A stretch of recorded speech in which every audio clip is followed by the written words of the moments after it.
Alright, so I guess I'm up again. So I am back, this time with Parodius Da Awari Kara Shinwa E. Again, I probably horribly mispronounced that, but it translates to It's Parodius from Myth to Legend. This is the first arcade game in the Parodius franchise, so let's go ahead and get started. We're going to roll out with the Vic Viper, because Vic Viper A has the best character theme, and B has a pretty good weapon set that's really useful for 1cc's. So this is Parodius Da. This is the, again, as I said earlier, this is the first arcade game in the Parodius series. Not to be confused with Parodius for the MSX. So I'm actually playing on the PlayStation version of the game. I'm emulating the Gokujo Parodius Da Deluxe Pack.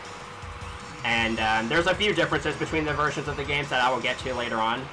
But yeah, so for the most part, this plays like Gradius, but as you saw a little bit ago, and as you're about to see there, there's a bit of a twin B element in this game. We have bells. So approximately every 5 power capsules, it will be a bell instead. And if you shoot a bell 5 times, it changes color, and you can use, and the different colored bells do different things. And I'll get more into what those do later in the game. But for the most part, you're going to be seeing me pick up yellow bells, which give you points. So they start at 500, and then they increase to 1,000, 2,500, 5,000, and then 10,000. And then they will stay at 10,000 until a bell drops off the left side of the screen. So I'm actually going to try to keep my yellow bell chain going for as long as possible. Because I like building up score, and it's nice to see the number climb super high. So I'm actually going to intentionally avoid that bottom capsule because it's a roulette. So when you grab a roulette capsule, it causes it to rapidly scroll through the power-up bar, and you have to time when to select a specific power-up. I'm going to be avoiding most of them for safety, but there is one point in the run where I'm just going to be forced to grab one no matter what. So, as you can see, and I haven't really explained it yet, but yeah, this game is more goofy than your typical space alien fighting and Gradius game. So instead of typical aliens or core ships, we have penguins and octopuses, and we have this giant cat battleship. Also, most of the music, and almost all the music in this game is not original. Most of it is based off of like classical music. I'm sure you'll recognize a few songs here and there if you're a fan of classical music. So coming up, we have our first boss of the game. There are a few names this goes by. I prefer Captain Penguin no Huzuki 3. And of course the music is Flight of the Bumblebee, because, yes. This is actually a boss from the MSX Parodius, and it's not terribly difficult. So that's 1 stage down, and 9 to go.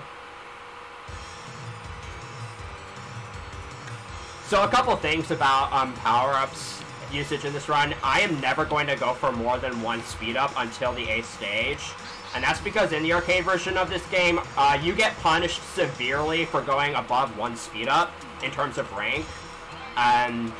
But if you stay at 1 speed up, it tends to be a bit more tame, so I'm going to stay at 1 speed up for most of this game just to emulate that. I'm also never going to use the shield because I don't need it. I'm probably going to get hit at some point during the run, but the shield is, again, kind of useless in this game, so I'm just going to go without it, because why the heck not? Alright, managed to grab that bell. So here's stage 2, the kind of Las Vegas casino stage. Nothing too much to say about it. We just got a bunch of clowns here. So, those 2 extra lives that I've gotten, those are going to be the only extends I get in this entire game. So I need to make these last. The Parodius arcade games are very unforgiving with extra lives, so what you do get, again, you have to make it last. So we're just kind of going through here, and funny thing about the PlayStation, Sega Saturn, and PSP ports of the game is that for some reason the bell score totals are inaccurate. They're actually way, way higher than they should be. So a 10,000 point bell is actually like 25,000 points or something. So you're going to be seeing my score jump to high numbers that it should not be jumping to. Alright.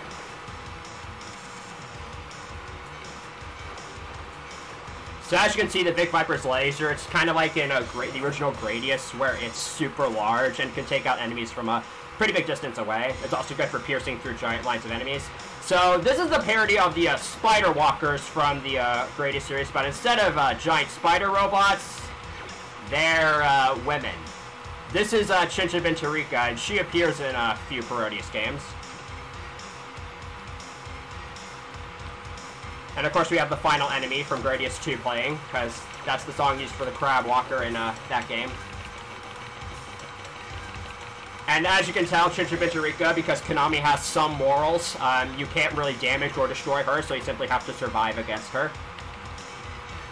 Although these penguins try to make your life miserable. Fun fact, this save spot works in every single version of the game.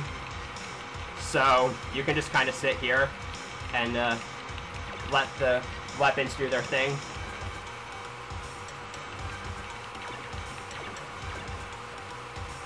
So we're almost out of there. We just gotta make it through here.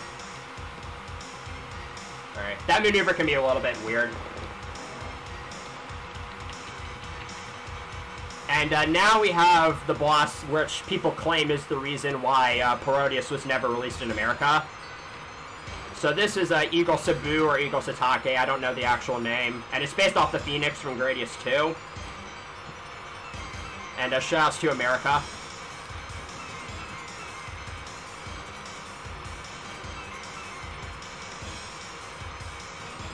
This boss isn't terribly difficult as long as you're good at manipulating it and dodging the attacks.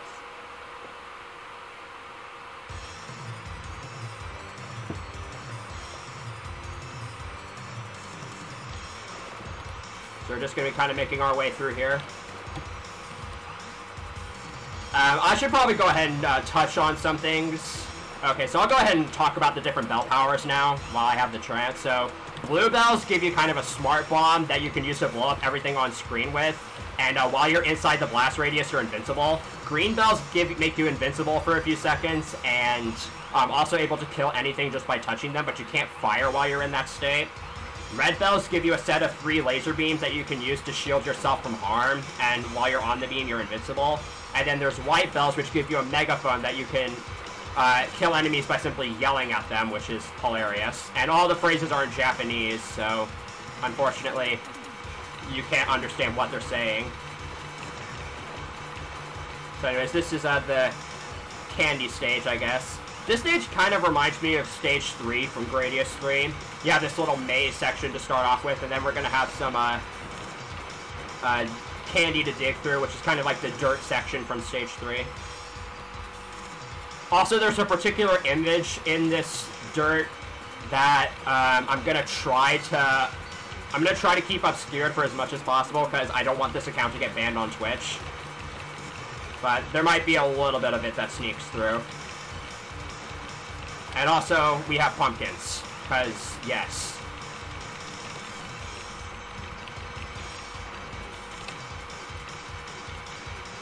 So, just pretend you don't see this right now.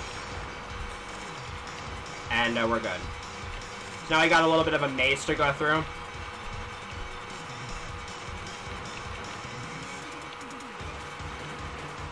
That path is a dead end, don't take it.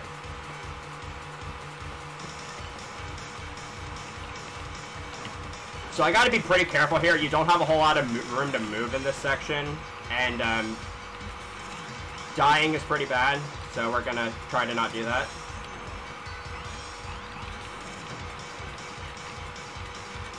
Luckily the missiles go downwards until they hit something, so that makes clearing out a bunch of these cannons a lot more efficient. The rightmost of those 2 castles is a roulette, so I tried to avoid it, and I did. And that's it for that. Made it through there.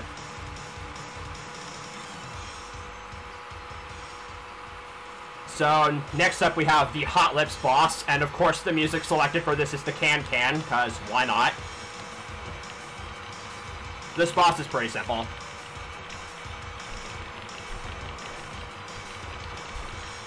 Just gotta take out all 4 of the lips on one side, and then the lips on the other side will try to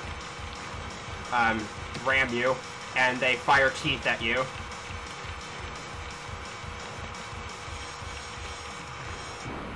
And that's it for that stage.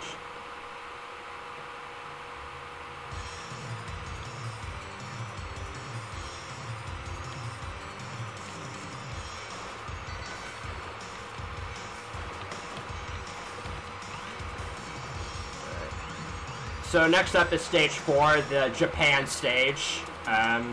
For some reason, pigs are popular in Japan, I guess, because we got a bunch of these sumo pigs that are firing arrows at us. I guess that makes sense. I don't know too much about Japanese culture, so maybe someone can fill me in. And we have the saber dance. So in the PSP version of the game, they actually replaced this song with the Hungarian dance number 5.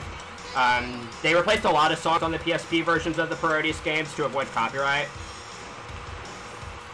And this was the only one from this game that they actually replaced. I'm also going to be using the double for this stage just because it's a little bit easier.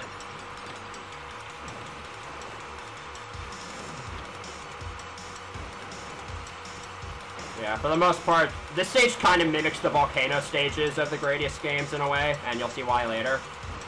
So keep an eye on this tree right here, because this tree is special. Because it can move. Don't ask me why. I do not think trees are able to actually move in real life or in space. And you can survive this tree by either going to the far left or the right side of the screen, but going past it like that is a little bit safer. And now we have these mountains which are going to spew out eggplants, mimicking the volcanoes of the Gradius games. And they are either really angry or trying to fart out the eggplants. I'm not entirely sure. So you just got one more tight maneuver to make here. Alright. And we're out of here. So now we have the boss, Butashio, which is a giant sumo pig.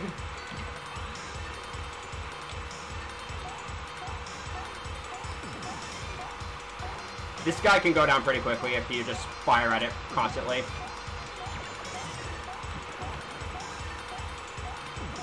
And we killed it before it could do its special attack. If you actually time that boss out, the sign just falls on it. Because it shook the sign enough to the point where it just gets knocked loose. Alright. So we're coming up on the halfway point of this game here. And so far things are going really smoothly. I'm very happy with how this is going so far. But again, this game, it can take a... like any Gradius game, can take a dark turn pretty quickly. So if you've ever played R-Type, this stage might seem a little familiar to you.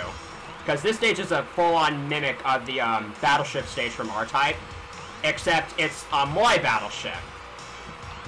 Because Gradius.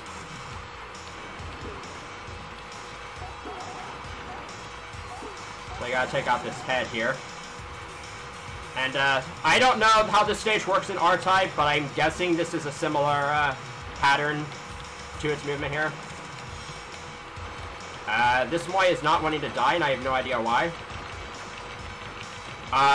Classic marathon luck. This has never happened before. This Moai is just not dying. Okay, classic marathon luck. That's never happened before. I don't know why that Moai didn't die. Okay, but luckily recovering in this game usually isn't too bad. Alright. I have no idea why that happened. Again, that's never happened to me before.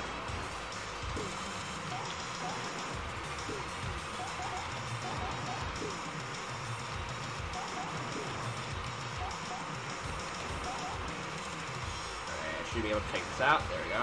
Are you gonna die now? Thank you. I don't know why that happened. Whatever. It's fine. We can recover this. I just gotta be really careful here.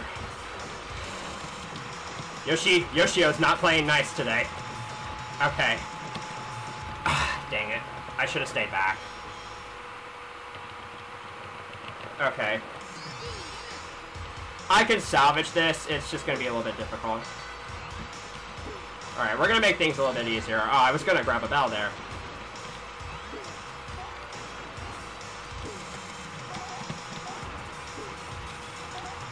Well, hopefully this doesn't end horribly. Alright, come on. Die. Alright, whatever. Not a huge deal. Alright, I'm just gonna hang back this time. No point in needlessly complicating things.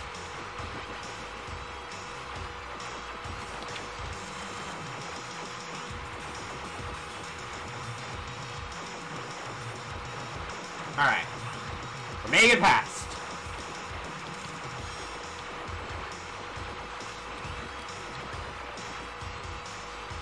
Now I just gotta take out this. There we go.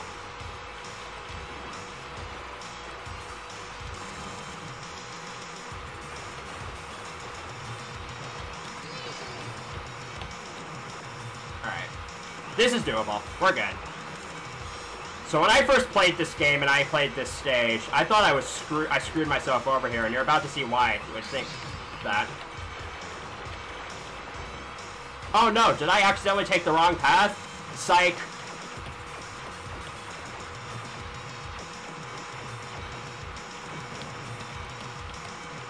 Also, the screen is scrolling a lot faster than normal here, just for the record. So I'm gonna wait to go past this Moai here so he doesn't try and pwn me.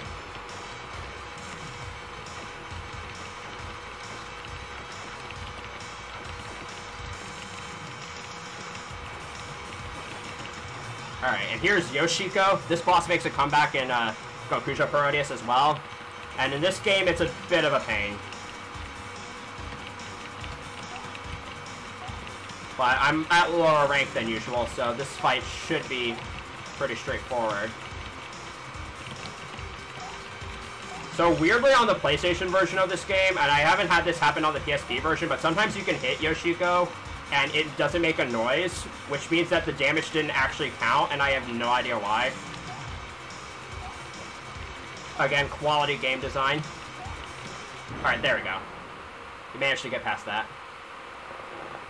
So, that was a very unfortunate mistake, but I can recover it. As you can see, I'm already past that stage. But again, those 2 lives could make a difference later in the game. Because again, I can't get any more extra lives now. So, I have to be pretty careful for the rest of this game.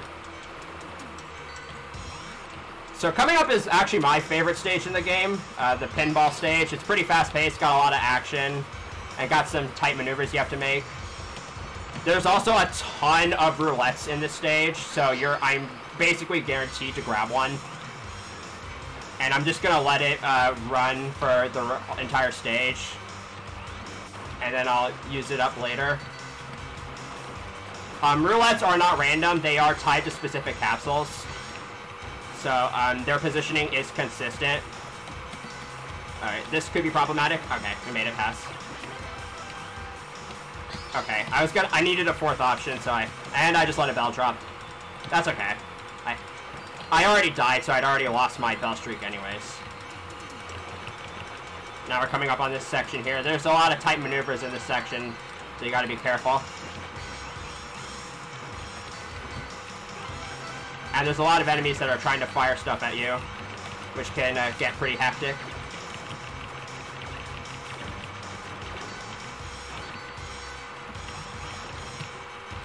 This is also one of my favorite songs in the game, so it's a really cool stage overall. But you made it through with no issues, nice. And here we have Viva Core, which is a mashup of Big Core and Crystal Core.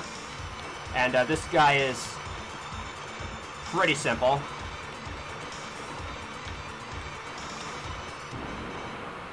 Easy as that. There we go.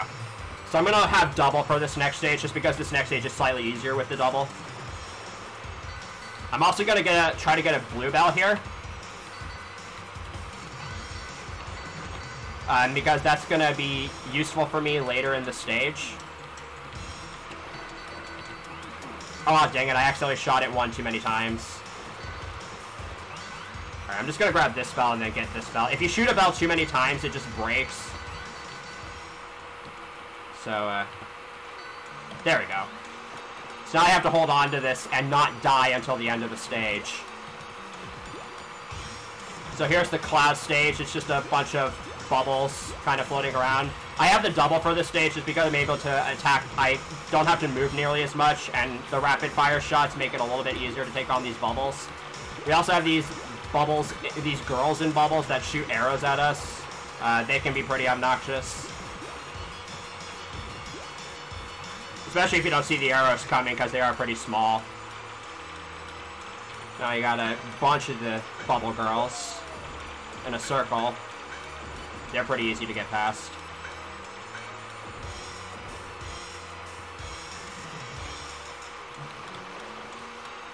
So we're coming up on a rather intense section of this level. Things can get pretty intense here, but I have the blue belt to make things a little bit easier.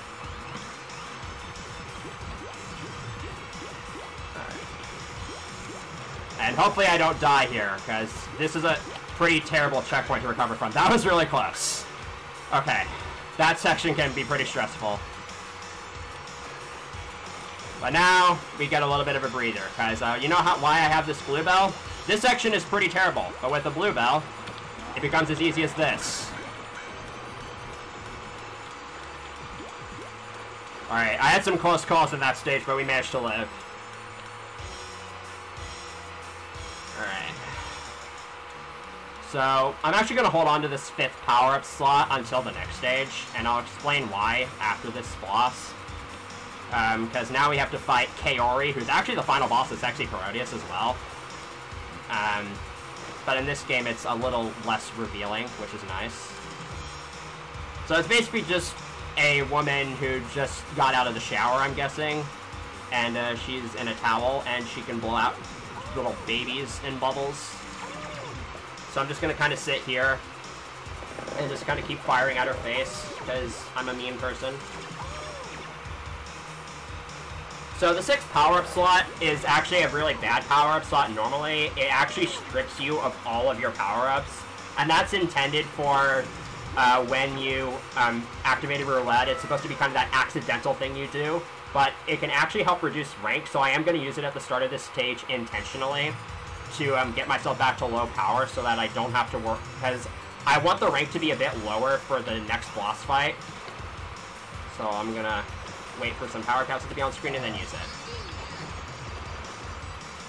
I'm also going to attempt to get another blue bell in stock, because I'm going to want one later in this stage. This does come at the cost that I need to spend some time powering back up, but thankfully this game is pretty generous with power-ups. I also need to get the 2nd speed up here, because the underwater section will actually slow you down in this stage by 1 whole speed up, so you want a 2nd speed up. So something I haven't mentioned yet is the reason why I'm playing on the PlayStation version of the game and not the actual arcade version, because I just emulated Life Force via MAME. Every single home console port of this game actually tones down the rank significantly, and since the PlayStation version is basically based off the arcade version, I considered it fair game for my submission. Yeah, so the reason why I have this blue bell is coming up, we have a section where there's going to be a bunch of fish that kind of ambush the screen, and regardless of what rank you're on, every single one of them fires suicide bullets. And that doesn't change in this version. So, if there's anywhere I'm going to die, it's probably going to be here. But again, I have this blue bell saved up.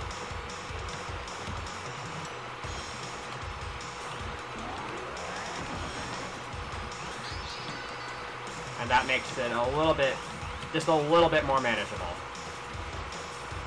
So I'm not going to power up any more than this, because, again, I want the rank to be a bit lower for the next boss fight. Otherwise, its attacks are really hard to dodge. So even though, again, the rank is a lot more forgiving in this version of the game, I still need to be a bit careful at times. Alright, I didn't get any blue capsules here, but that's fine. Hitting these with... Oh, okay, I have never died by doing that before. That's fine, though. I think I'm going to be past the suicide bullet fish. Oh, I'm not. Whatever, this isn't a hard checkpoint to recover from. But again, I have to make these last 2 lives count. Luckily, none of the fish are going to fire at me. Oh, I did not mean to activate that. I did not mean to activate that 3rd speed up. That's not a huge deal, though. I should be able to deal with it. Again, rank in this game is a lot more lenient, so I don't have to worry about that having a major impact on the rank.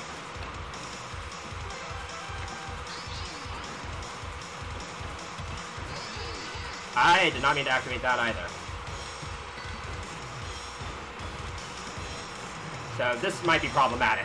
I might actually intentionally use another one of those full power downs at the start of the next stage, just to get myself back to a reasonable speed up level. Because yeah, 3 speed ups is zippy fast. This is actually really fast.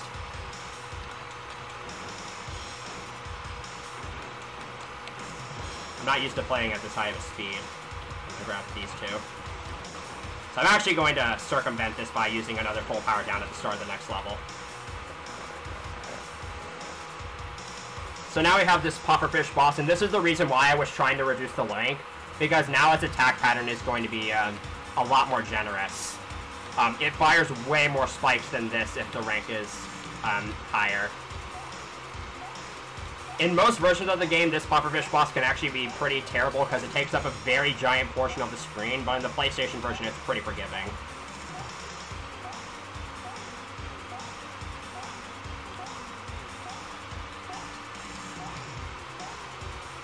This is as far as it goes.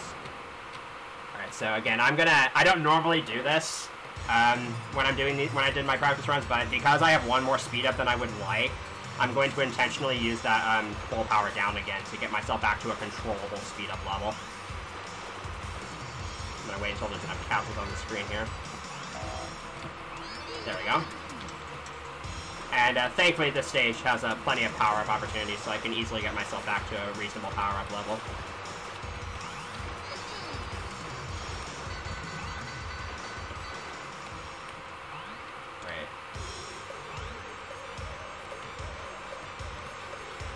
So this is the graveyard stage. The screen actually scrolls a lot slower than normal in this stage. Kind of give a spooky little feeling, and this is really, really unsettling music. All the music in this game is really, really good. It's one of my favorite video game soundtracks of all time.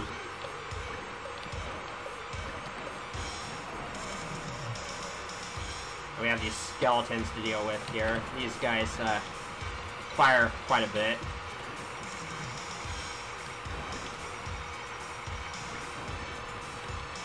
We also got these weird little skull fish.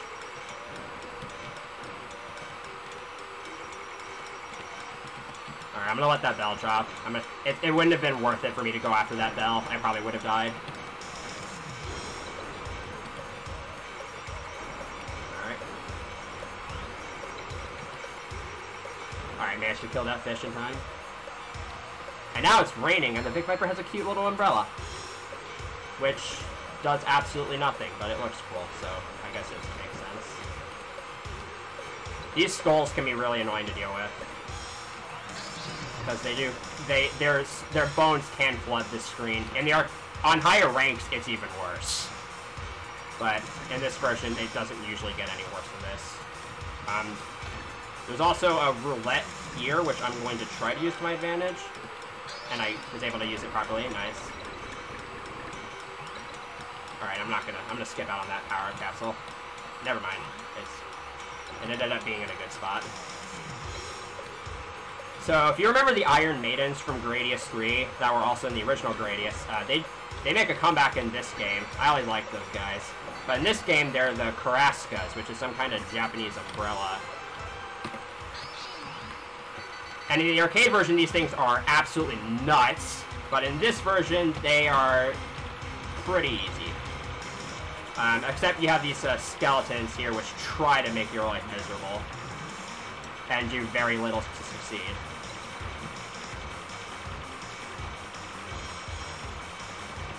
Alright, check out this guy.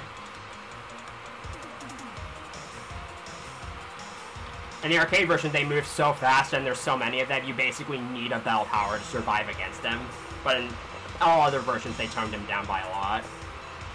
So we have this boss. This is a Yoshiwara Dayu, which is some kind of warlock woman. Pretty simple boss.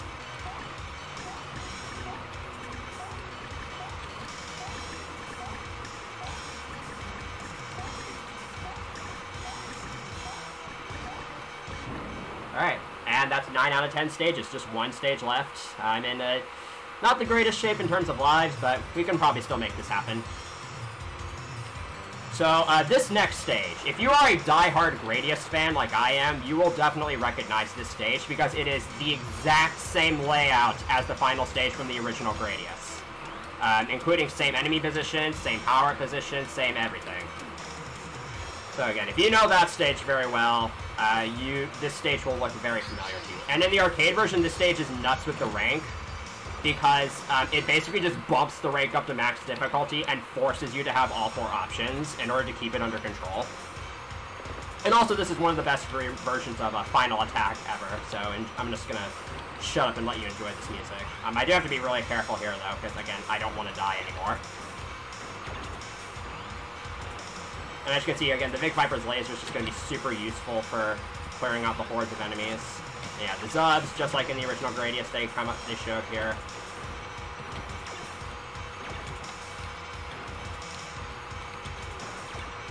I gotta be careful here. Sometimes the penguins fire at you from behind a lot.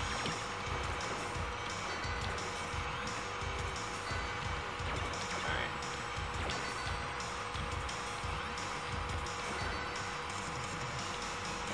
So we're coming up on the end here.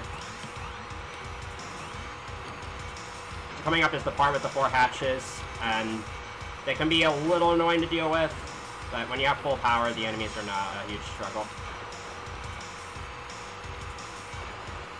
And in the original Gradius, we had to deal with the electronic cage.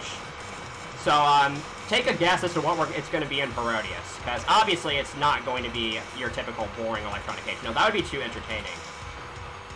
Say hello to the shower cage. Alright, that bell's gonna go off the left side of the screen, but it's fine.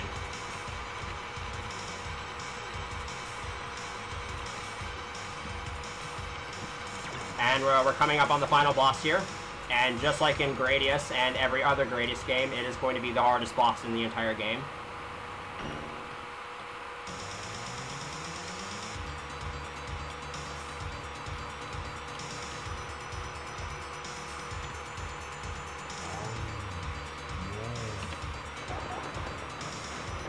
Yeah, that was hard. That boss normally gives you 100,000 points in the arcade version. In this version, it's like 400,000, because, again, score is off in this version. You can suicide against that boss to get max points, but I decided to avoid that. Now I'm just going to shut up and hysterical.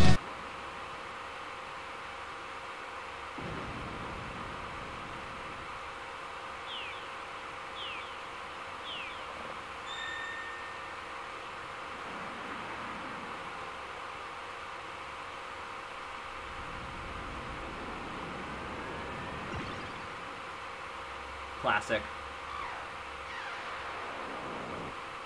And that's it for Parodius Da. So I hope you enjoyed that run. I hope you got to enjoy the quirky little nature that is the Parodius games. Most of the Parodius arcade games are very, very hard. But, yeah. This version got toned down a lot, which is why I considered submitting it to the marathon. There's no way I would have actually tried this on the arcade version. So yeah, that's it for me. Shouts to Konami for making these games. I wish they were able to make more games, but sadly it seems that the Konami has deteriorated over time from what I've heard, but at least we still have the good old classics to relish on. So, yeah, that's going to be it for me. I'm glad that I managed to actually once see all 3 of my games. That run also did not go as expected, but at least I managed to pull through. And with that, I am done for the rest of this marathon, so take it over, host.